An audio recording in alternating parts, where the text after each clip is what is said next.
My museum is the Royal Welsh Fusiliers Regimental Museum, which is situated inside Carnarvon Castle. I've been working there since 2013 and was keen to adopt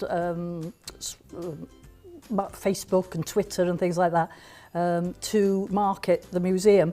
It's a habit I started in my last job where I set up a Facebook page for a Neolithic skeleton, and it was a great success. So I carried on with that, and we've gone from strength to strength. So we've got Facebook, Twitter, Pinterest, Blogger, you name it, we're there. You probably think I'm looking a bit old to be a social media guru, but because, as I say, I started it much earlier in Llandudno Museum with Blodwen the skeleton, I got to see the power of social media.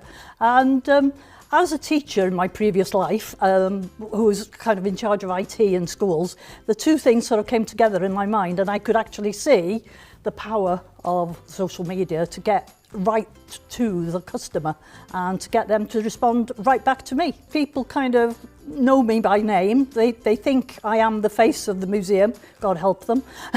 But it's been great really, because with our project where we're trying to bring home the Royal Welsh Fusiliers who died in World War I, that's been particularly successful.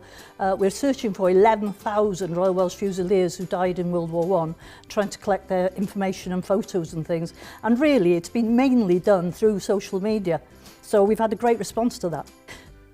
If you've got doubts about social media, I'd say, you know, enter it even under a pseudonym, which is certainly what I did, because I thought Facebook wasn't the kind of thing that I would ever get involved in.